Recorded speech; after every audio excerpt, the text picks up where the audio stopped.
Ah, cet appareil, on a presque l'impression qu'il fait partie maintenant de la liste de nos organes vitaux. Tellement qu'en France, dans les écoles, on a décidé de le bannir. Les élèves doivent le fermer et le mettre au fond de leur sac. Le Journal de Québec a pu constater au cours des derniers jours que finalement, ça s'est bien passé. Les élèves ont recommencé à discuter entre eux. Ici au Québec, le ministre de l'Éducation ne va pas intervenir. Il dit que c'est aux écoles de le faire. Voici aujourd'hui l'exemple de l'école secondaire Les Aides-Chemins à Lévis. Les filles, vous êtes toutes les trois à table, aucune de vous trois a un cellulaire. Non. Non. Est-ce que c'est normal? Oui. Selon moi, oui. Mais tantôt, quand on s'est installé pour discuter, vous avez toutes les trois décidé d'aller porter votre cellulaire là. Pourquoi? C'est comme une habitude. C'est un réflexe? On a été enseigné ça depuis secondaire 4 environ. Comment ça se passe quand vous avez votre cellulaire, quand vous rentrez en classe? C'est la première chose à faire? Mais dans le fond, tu sais, quand tu connais ton numéro, tu vas le porter directement dans la pochette. Puis de l'avoir en classe, Amélie, est-ce que ça te déconcentre? Non, pas tant, parce que je sais que je suis pas portée à aller le voir s'il n'est pas avec moi. Si tu pouvais l'avoir sur toi, est-ce que tu le garderais? Oui. Ça veut pas dire que j'y toucherais, mais généralement, quand je peux l'avoir sur moi, il est dans mes poches. Comment ça s'opère en réalité dans une école avec des adolescents de 14, 15, 16 ans qui ont tous un cellulaire? Comment on réussit à encadrer? Bien, c'est pas toujours facile. Ouais. Donc, on a essayé, depuis l'année passée, on essaie d'avoir des pochettes de cellulaires dans les classes. C'est sûr que nous, ici, on est une école qui est très équipée en matériel. Donc, on a beaucoup de chariots de Chromebook, on a un chariot d'iPad. Donc, on peut facilement dire aux élèves, bien, tu n'as pas besoin d'utiliser ton cellulaire parce qu'on peut te prêter un appareil. Il y a des enseignants aussi qui utilisent le cellulaire presque à chaque cours pour que les élèves puissent aller voir les corriger des exercices en ligne.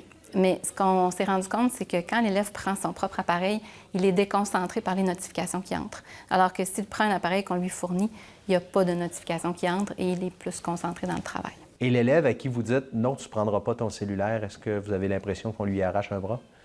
Bien, des fois, c'est difficile, oui. Des fois, ça peut amener des crises, vraiment. Quand on demande à un élève de nous remettre son cellulaire parce qu'il fait autre chose. Et là, il y a toutes sortes de raisons là, qui peuvent arriver. Bon, ma patronne au McDo va m'appeler, c'est vraiment important, ou j'attends un texto de ma mère qui est peut-être à l'hôpital. Ou bon. Alors, il y a plusieurs raisons. Puis là, on entend justement pendant qu'on se parle, exactement, il y a une notification et ce n'est pas une élève qui a reçu une notification. C'est une adulte, c'est une adulte. Il y en a encore qui ont, je suis d'accord avec elle, il ne devrait même pas l'avoir dans les classes parce qu'il y en a des petits tannants, désolé, mais qui ne mettent pas le ne pas déranger comme fonction. Là, puis on l'entend sonner quand ils reçoivent une notification. Il est dans la pochette? Oui, oui. Puis ça. Et est-ce que vous avez tous des cellulaires? La plupart de nous, oui. Oui. C'est quoi la proportion dans l'école des gens qui ont le cellulaire? Il doit y avoir au moins 90 d'après moi, la proportion, c'est 1 ou 2 personnes par classe qui n'ont pas son cellulaire. Oui, je suis d'accord. Oui, les conversations, c'est sur téléphone, puis entre personnes. Est-ce que vous le voyez dans l'école, ça? Je voyais tantôt. Oui, on en voit beaucoup. Oui. Oui. Tu essaies de parler des fois à tes amis, puis là, ils sont sur leur téléphone, fait que là, t'es pas capable parce qu'ils t'écoutent comme pas.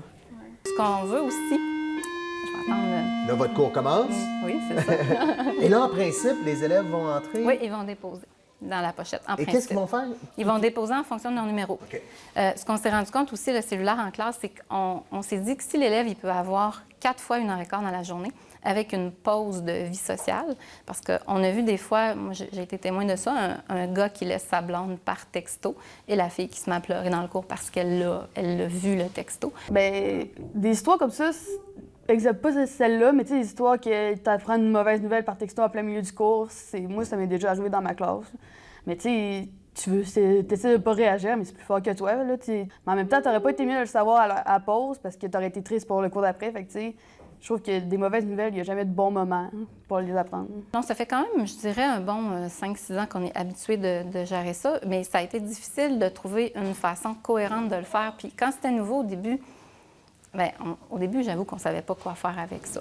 Puis c'est sûr que moi, j'ai été dans les premières à dire hey, « moi, je vais l'utiliser de façon pédagogique », mais je me suis rendu compte que bien, c'était pas toujours facile. Oui, on va aller sur Twitter pour faire de la littérature, mais il y a toujours une notification qui rentre. Donc, à ce moment-là, j'ai compris que c'était préférable pour moi de prendre les appareils qu'on pouvait avoir dans l'école à la place.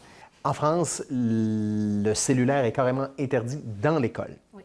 Est-ce qu'il faut en venir à ça, interdire totalement? Moi, je pense pas. Par contre, mais peut-être qu'on peut avoir tous notre opinion sur ça. Mais moi, je pense pas. Je pense qu'il faut plutôt d'aider les parents à pouvoir aider leur enfant à le gérer. Donc, est-ce qu'il y a des règles à la maison concernant l'utilisation? Quand on soupe, par exemple, parce qu'on a notre cellulaire. Donc, s'il n'y a jamais personne qui le montre aux enfants, qui le montre aux ados, bien, ils ne l'apprendront pas non plus pour le futur. Comme parent, quel conseil vous me donnez? De pas avoir le téléphone quand on mange ensemble, en famille.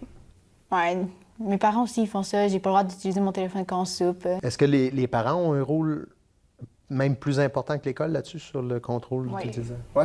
Oui. Puis chez vous, c'est contrôlé? Oui.